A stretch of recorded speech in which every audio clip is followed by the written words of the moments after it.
administration where we had a $3.6 billion deficit, and it was very hard to dig out of that. Businesses were leaving Wisconsin, our economy was down. I know that it was a tough time nationally, but our tax policies and our regulations were disincentives to grow the economy. So we're not going to go backwards. We want to work with Governor Evers to make this budget work, to live within our means and go forward, not backwards. Questions? Well, Republican-controlled legislature, Democratic governor. How do you meet in the middle, and how's it all shake out? Well, I mean, he had his opportunity to introduce a budget. He did that. Now it's the legislature's turn.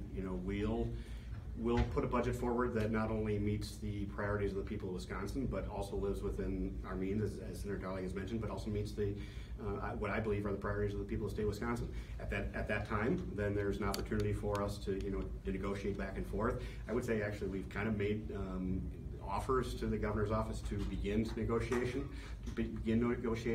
It's been somewhat rebuffed at this point in time, but as we move forward, we're hoping that maybe changes. We want to work together with the governor for the betterment of our state and for the taxpayers.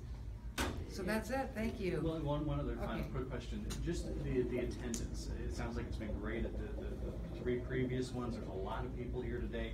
What's that say, and what are the main things you're hearing from people? Actually, I mean, if we track attendance at all the different hearings that we've had historically.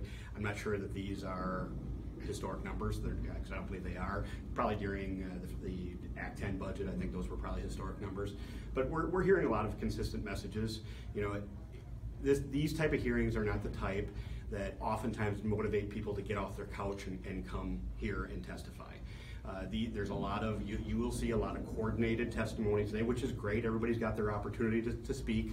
Yet, we also have to take into consideration not just the people's voices that come here, but the people's voices back home in the districts that we represent throughout the state. And personal care workers were really out in numbers to say, look, when we're getting paid less than people get paid to work at Walmart, we have a huge problem. And so many people want to stay in their own homes, don't want to have to go into nursing homes, and we had that initiative in Wisconsin to make that happen. But now we're finding we have a huge shortage of personal care workers, and we need to keep up with our salaries, and that's true not only for personal care workers, but for corrections and for our DAs and assistant DAs and our public defenders. Thank you very much. Take care. Okay. Well, hello you all. I'm Chris Taylor. I'm the ranking Assembly Democrat on the Joint Finance Committee, and this is Evan Goyke. And what you're going to hear today is overwhelming support for the people's budget. And this is Governor Evers has very deliberately invested in the things that the people of this state want. K through 12 education. We've had 8 years of neglect of K through 12 education. I have 2 kids in public school. I have seen firsthand the struggle that they are going through. We are not even at 2011 funding levels for K through 12 when you take into account inflation. So we have gone way backwards, and you're going to hear that from the people of the state under Governor Walker and under total Republican domination. They have not made the investments in our state that the people want them to make. You see polling that supports the key investments here. So we have a key investment in K through 12 that every school district that has come out has said they desperately need. We have key investment in healthcare.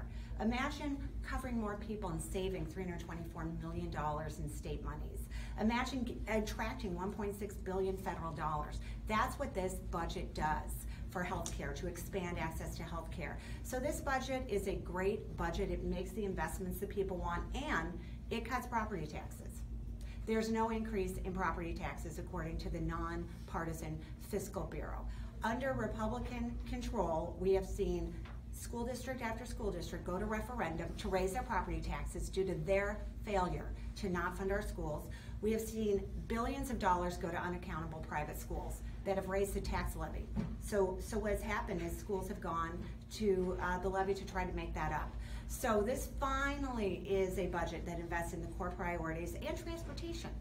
Literally, I have driven around the state. My car, I cannot drive my car right now. It has been damaged because I've been driving around the state. Just driving up here, my staffer's bumper almost fell off his car because our roads are so bad.